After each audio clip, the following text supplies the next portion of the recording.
Good morning, St. Joseph's. My name's Barbara, and this morning we're going to learn about the mystery of Pentecost. So let me see, let me get the box. Oh, here's the box. We have a red box. It's a little bit like a parable box, but when we have a parable box, it's gold, and this is red.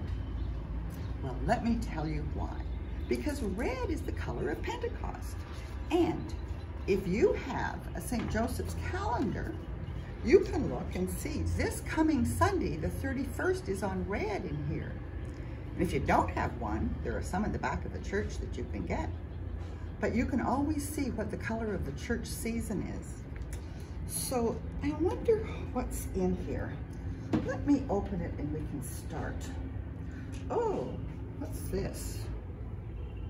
We have red felt background. Alrighty, it's big.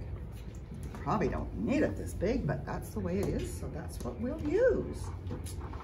Okay, and this story started thousands of years ago. And the people of God decided that they wanted to get closer to heaven. So what they did was they decided to build a tower. So they built the tower. And these people all spoke the same language. And as the tower got bigger, they started to think they were pretty good.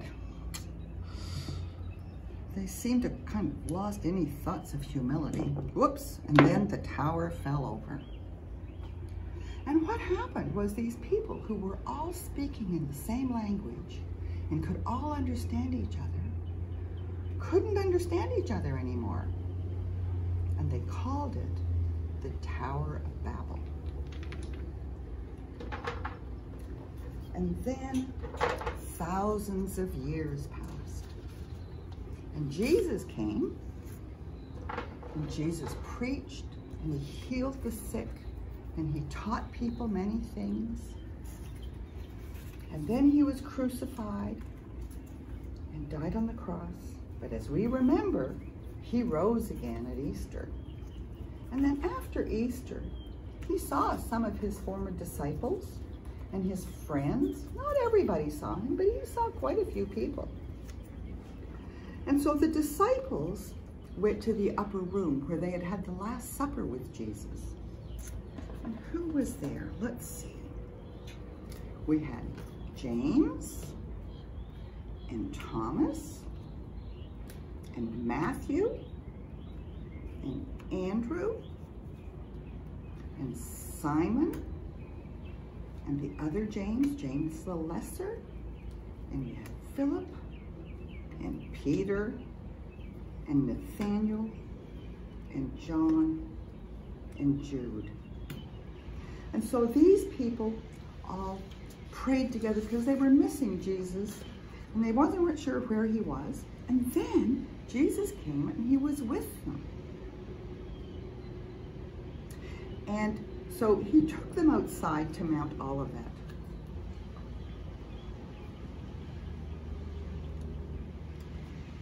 And there they were together and they prayed and they enjoyed being together. And Jesus was with them. And then all of a sudden, what happened was, let me get them all out here.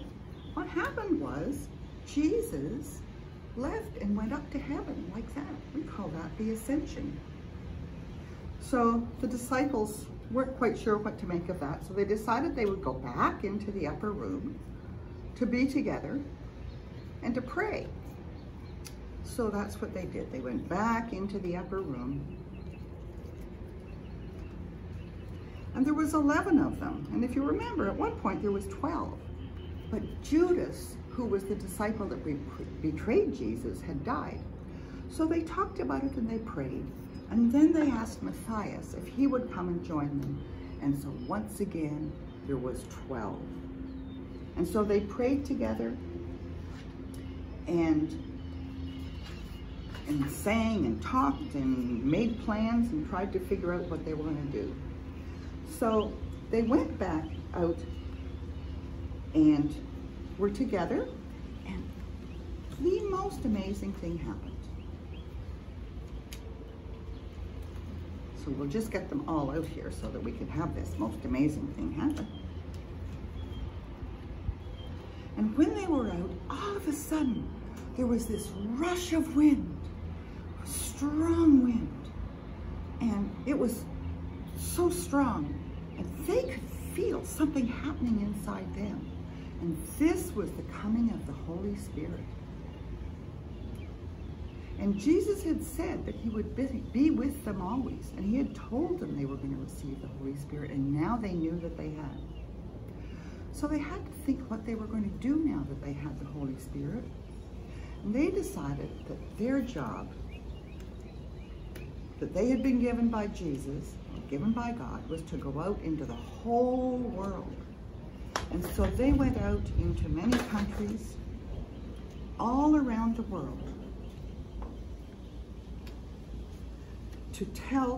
to teach the things that Jesus taught and to tell people how to live their lives and how to be faithful to Jesus.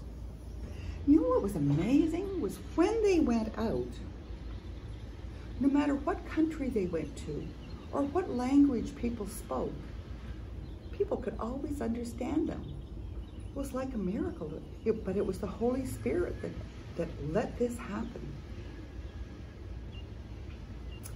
And that's the mystery of Pentecost. I wonder which part of the story you like the best.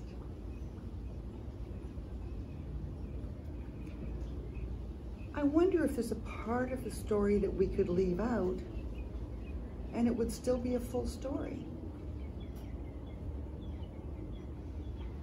I wonder if you've ever felt something special like the Holy Spirit, like God being in you, Jesus being in you, and you in him. I wonder if there's anything in the church that reminds you of this story. So every year, this time of year, this Sunday, we will be celebrating Pentecost. And so now you have a little bit more of an understanding about how Pentecost came about and the story and mystery of Pentecost. Bye for now.